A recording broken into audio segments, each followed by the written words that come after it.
soon, you're not going to be able to make eye contact, or that will be considered uncouth, and that you're trampling on their tender little feels. Oh, well, you want to know a funny thing?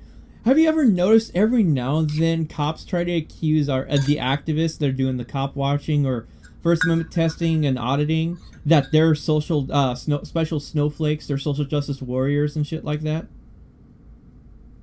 Yeah, a lot of cops. Yeah, I totally see that, because I consume a lot of the media that I produce, like everybody else's stuff I'm looking at. And a lot of cops are on the right. I mean, if you look at the demographics, most cops are white, most cops are male, most cops vote right. So they have this assumption that obviously you're some sort of tender little SJW on the left. When, I'm an anarchist, I don't care about either side, and, fuck politically correct speech.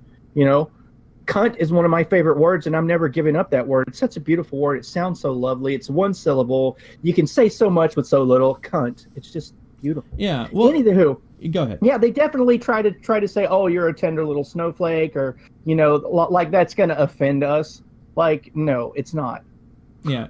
Well, and the thing is Eggman Eggs. Yes, Firefly was pretty good. I haven't seen it. I've only seen the one episode. I've seen the movie Serenity, so Serenity was pretty good.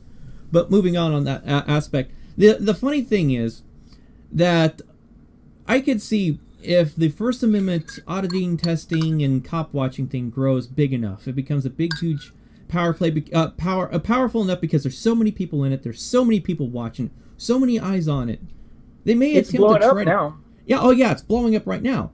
You'll start seeing them try to push to infiltrate it. But the problem is that one of the reasons why it'll be resistant to it is because of how much people want to see they want to see people go through the steps. A lot of the activists won't trust another person that hasn't done a video themselves, because it's a high risk kind of thing.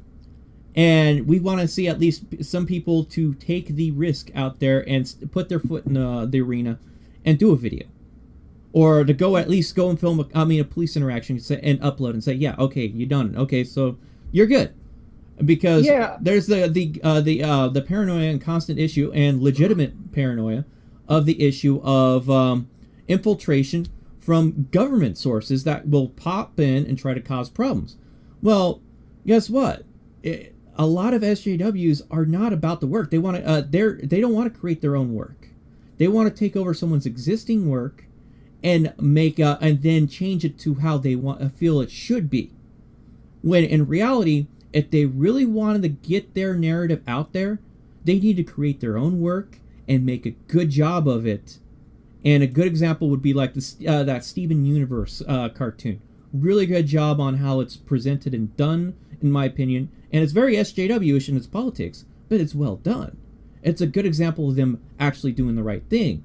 But often they're doing the wrong thing, in my opinion. Go ahead, Mike. Yeah, everybody deserves their own, the ability to, participate in the free marketplace of ideas. We shouldn't be trying to destroy each other's ability to speak. I don't agree with a lot of stuff that a lot of people on the extreme left or the extreme right, for that matter, have to say. But I'm willing to literally bleed over your right to do it, and I have. I've been attacked at protest. I've been shot with less lethal. I've been pepper sprayed. I've been tear gassed. I've been kicked, spit on over free speech. I've been thrown on the ground by cops. I have bulging disc in my spine. And all of this was me out in the world bleeding for people's right to say what they have to say, and I'm not alone. There are millions of other people just like me that don't have a YouTube channel, Yeah, and the thing is there's people that can't get involved. I understand. They got whatever XYZ reason, but they support their favorite people, whether it be me, Mike, News Now Houston, News Now Patrick, that kind of stuff. If they like someone, they'll support them in what ways they can. And that aspect, and that creates those juggernaut powerhouses and stuff like that within the various communities. Now, as is, I mean, while I may not have an audience, I do have my influence and impact within the community just because of my time I've been here and my experience and knowledge on the stuff that I do and put out, that I help out people with, whether it be tech, legal issues, or looking up case laws and stuff like that. But that I put myself through the experience of a lot of stuff. And that's why some people, like, go ahead and look at me, oh, cool, can you help me with this and all that stuff? And I'll help them if I got the time and got the mental capacity to be able to handle that if I have an answer for that.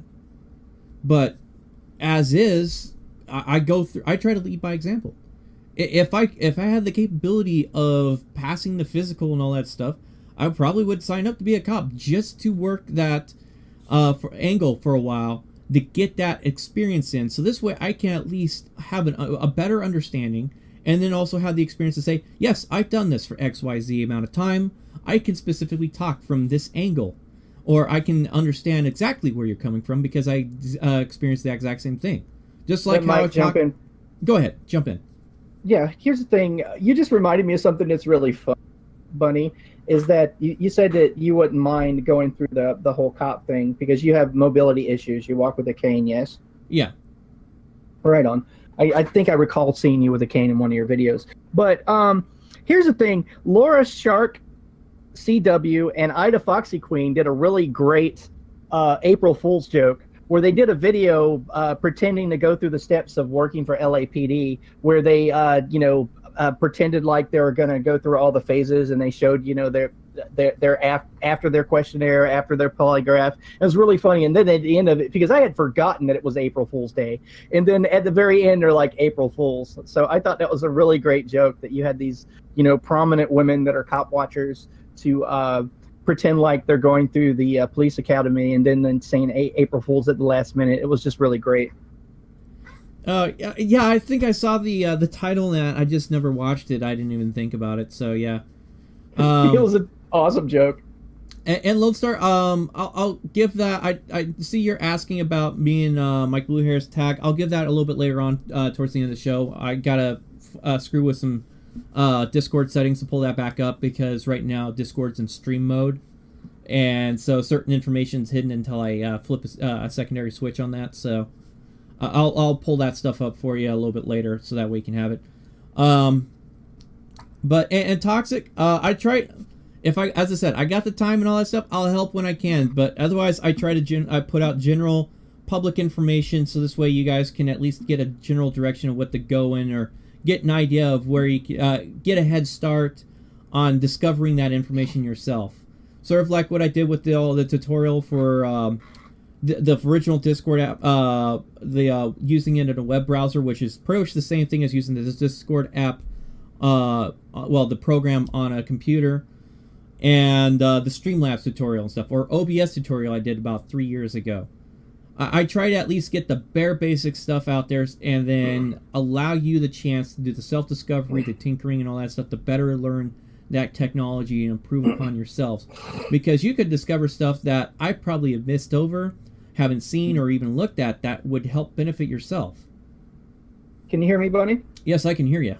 Good. I was thinking I accidentally turned my mic off for a second. So, can we talk about the little twerp now, the little poster child for disarm everybody, the hog? Can we talk about the hog now? We mentioned that we wanted to talk about and hog is actually a good segue into the a segue off of this and into the other aspect of censorship, corporate censorship that has been going on.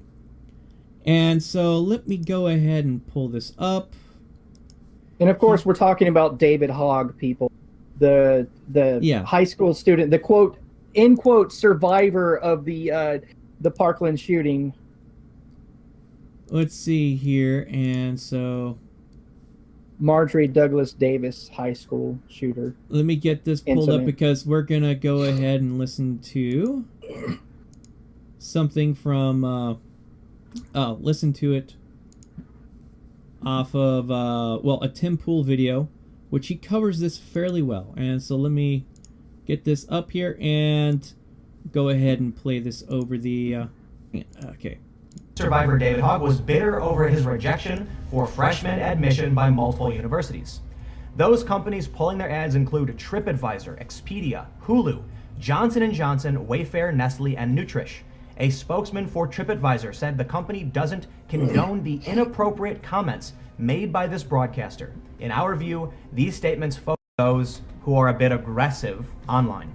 But before I get into all that, let me give a quick shout out to today's sponsor, Ship. A number of 20% off by that's Blink.com for NBC News. Laura Ingraham loses advertisers after criticizing Parkland student David Hogg. David Hogg took on Fox News' Laura Ingraham and succeeded in getting advertisers to jump ship.